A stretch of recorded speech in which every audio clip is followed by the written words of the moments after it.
Hi, and welcome to what is the first episode of what I'm calling Kuma's Corner. This is a time where we're going to work through some kind of meditations and thoughts about personal life. The sort of stuff that, if we were a church that did your traditional worship service, you might get out of a sermon, for example. So that's what we're going to do with this time in this space. I'm going to just talk to you about some of the stuff that I may be going through, you may be going through, and we all might be experiencing in our lives.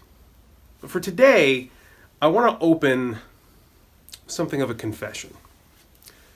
You see, I'm a parent, and sometimes more than sometimes, I feel that pressing urge to just smack the absolute non-literal hell out of my kids.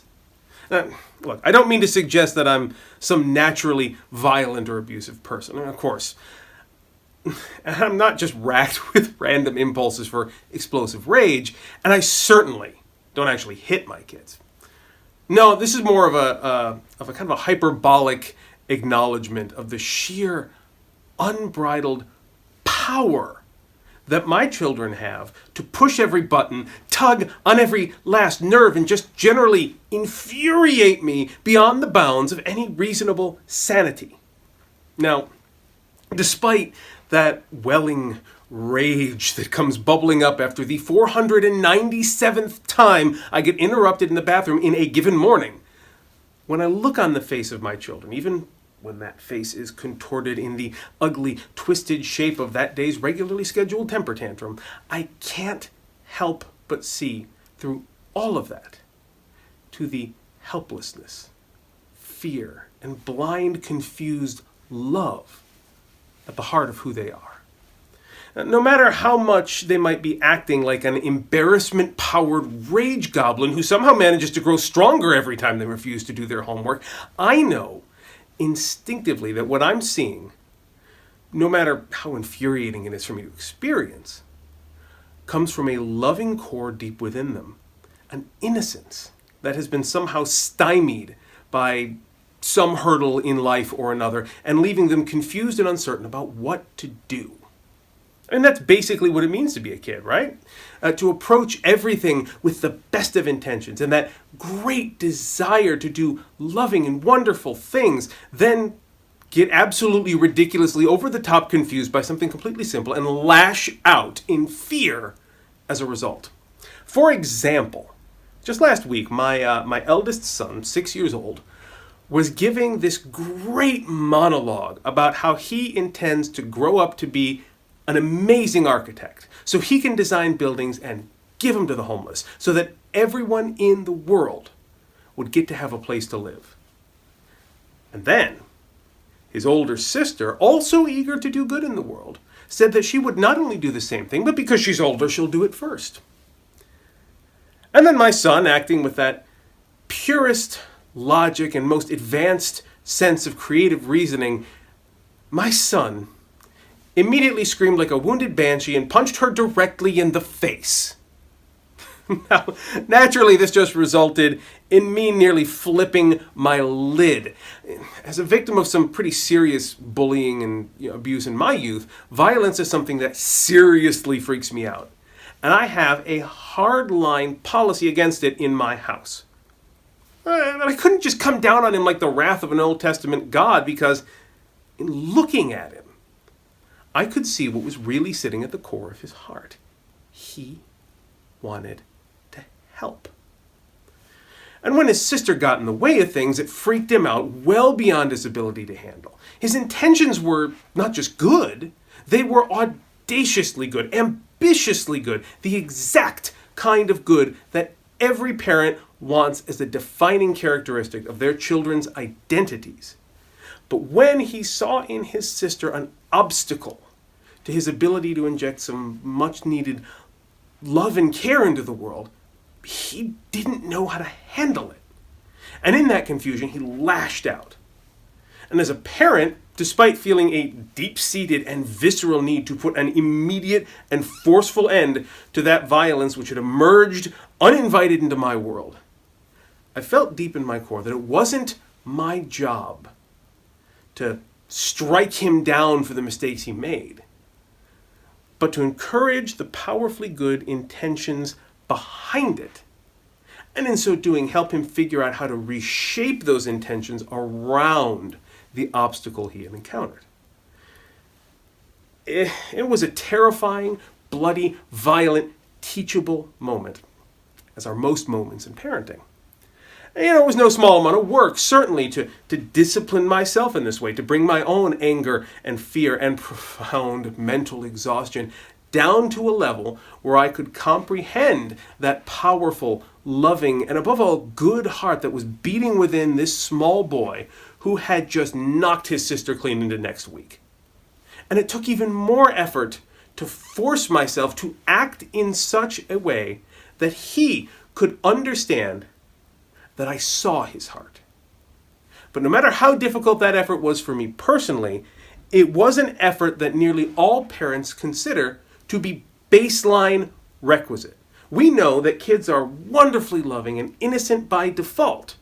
And the very definition of a good parent is someone who somehow finds a way, always, to treat their kids accordingly.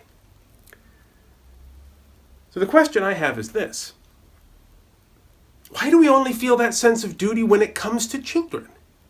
Why is it that once this kid passes adolescence, we're going to lose the ability to see the good within him and begin to assume that every misguided, violent, and evil impulse we see manifest in a person is this sign of someone who is fundamentally and irreparably broken, and not, as it always has been, the sign of an innocent and loving heart lost in the complexity of figuring out how to connect that love with a fundamentally broken world? The answer, of course, is that we do have that duty, at least those of us who are Christian. When we're told to love our neighbors as ourselves, it extends to this exact issue. We experience ourselves as the same fundamentally good and innocent soul today that we were when we were children, desperately wanting the world around us to see the love and innocence shining out from us like a beacon, and then we get frustrated and angry when that same love, so fundamentally obvious to us, is completely invisible to the people around us. What we want for ourselves is that desire for our innate goodness to be well and truly seen, and it's that exact same consideration that we are expected to give to others. It isn't just kids who are well-intentioned lunatics that stumble confusedly into the occasional mini atrocity when their best and most loving inspirations are dashed or delayed. Aside from the most truly broken, the most truly damaged psyches, nearly every profoundly negative position taken or enacted by someone has its roots in a desire to do good, an innocent, loving impetus to be the best person possible and support others with kindness as well. The world would be a better place, maybe, if, when we're confronted with people whose behavior is violent, insensitive, uncaring, or hurtful, we took a moment to try and understand what innocent, loving impulse could lie at the heart of that. Now, this shouldn't prevent us from setting appropriate and clear boundaries for ourselves, of course. And it shouldn't prevent us from standing up and confronting injustice. Recognizing that inherent goodness within others does not make their cruel behavior acceptable or right.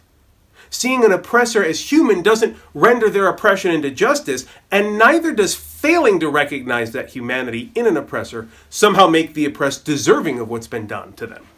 Justice is the non-negotiable for Christians, but the Christian journey doesn't end with justice. When justice is enacted, when the corrupt leaders have been removed, the abusers have been separated from their victims, the oppressors have been overthrown, then we begin the far harder process of pursuing repentance and reconciliation. Teaching the former oppressor the ways of righteousness with the hope that in time they can begin to make amends for their actions and let their own light shine forth alongside those they had once oppressed.